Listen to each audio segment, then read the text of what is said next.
Welcome to the Explainer. So today we're going to be looking at how one of the most advanced scientific instruments ever built is revealing a universe we have literally never seen before. We're going to break down how the James Webb Space Telescope is basically turning astronomers' dreams into reality. Okay, so let's just start with the image that kicked it all off. This is the very first deep field from the James Webb Space Telescope, or JWST for short. And get this, in just 12.5 hours, it captured the deepest and sharpest infrared image of the distant universe ever taken. It revealed thousands of galaxies and really just set the stage for the incredible discoveries we're about to explore. So, to really get a grip on its power, we first need to see what makes JWST so different from its famous predecessor, Hubble. And believe me, it's not just an upgrade, it's a completely new way of seeing the cosmos. I mean, just look at the sheer difference in scale. It's incredible. JWST's primary mirror is 6.5 meters across, made of these 18 gold-plated segments, and it gathers over 6 times more light than Hubble's mirror.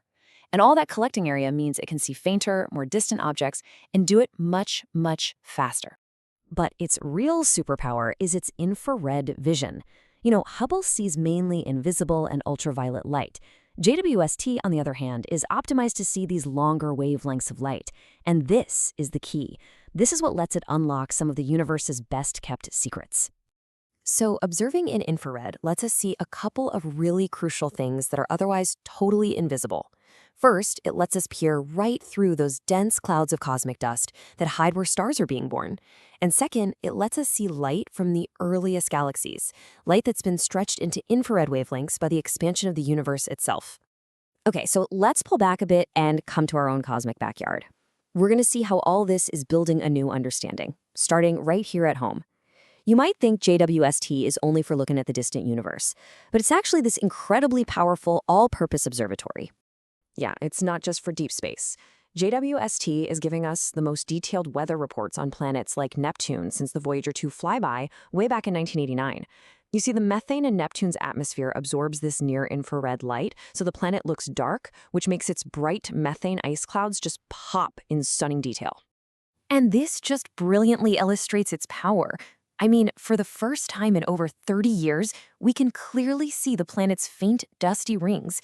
We can track its powerful storms and its winds, which are, by the way, the fastest in the entire solar system. All right, now we journey further out. This is one of JWST's most exciting missions, sniffing the air of planets that are orbiting other stars. In fact, nearly a quarter of its first cycle of observing time was dedicated to doing exactly this. It does this using a really clever technique called transit spectroscopy.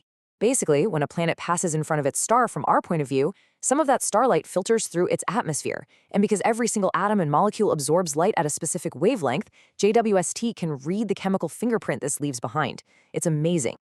So take this one planet, WSP-39b. It's a hot gas giant orbiting a star 700 light-years away. JWST gave us this incredibly detailed chemical inventory of its atmosphere. It confirmed water, sodium, potassium, but and this is the really exciting part, it made the first ever definitive detection of carbon dioxide in an exoplanet's atmosphere, a huge first. Okay, but then on another world, K218b, it found something even more intriguing. Among the usual suspects like methane and carbon dioxide, it found a potential hint of something called dimethyl sulfide, or DMS. Now, we have to be clear, this is very preliminary. But on Earth, DMS is overwhelmingly produced by marine life, so yeah, it's a very tantalizing biosignature. This ability to see the invisible is maybe most dramatic when JWST looks at what we call stellar nurseries. These are these beautiful, huge clouds of gas and dust where stars are born. But in visible light, they hide their most important secrets. Just take the famous pillars of creation in the Eagle Nebula. You've probably seen the Hubble picture. Magnificent. But these opaque columns of gas? Well, Webb's infrared camera just pierces right through that veil, and bam, it reveals countless infant stars that are just emerging from their cocoons. And the crucial point here is that we're seeing what are called protostars. These things are so young, they are still actively pulling in gas and dust to grow. You can even see these bright red glows near the tips of the pillars. Those are jets of material being blasted out by these stellar newborns. But where JWST is having its most profound impact is on our understanding of the very beginning of the universe itself. I mean, it was literally built to look back to the cosmic dawn, and what it's finding is forcing us to rethink, well, everything. So remember that first image we looked at? By looking at this massive galaxy cluster called SMA 0723, JWST uses gravity itself as a magnifying glass.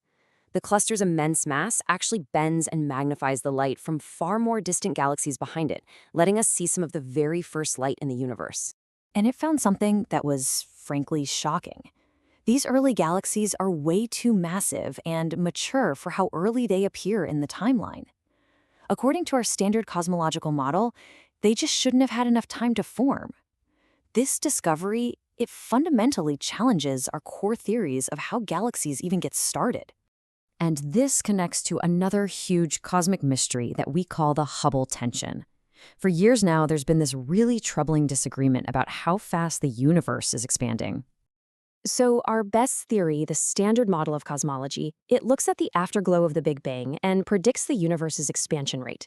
It says that for every megaparsec, which is about 3.3 million light years, space should be expanding at about 67 kilometers per second. But when astronomers like Nobel laureate Adam Rees use telescopes like Hubble to actually measure the expansion of the universe nearby, they consistently get a faster number, around 73. For a long time, people thought maybe it was a measurement error. But JWST has now cross-checked Hubble's work and confirmed it. It's accurate. The discrepancy is real.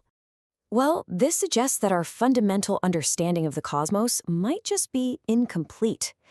The Hubble tension, combined with those impossible early galaxies, strongly indicates that there's new physics just waiting out there to be discovered.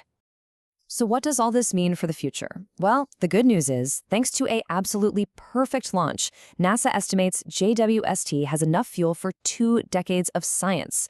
So you know what? It is just getting started. Think about it. We've seen brand new views of our neighbors, we've tasted the air of alien worlds, and we've peered back to the dawn of time, only to find out the universe is even stranger than we imagined. The science, the discoveries, the beautiful images, they have only just begun, and they promise to continue rewriting our cosmic story.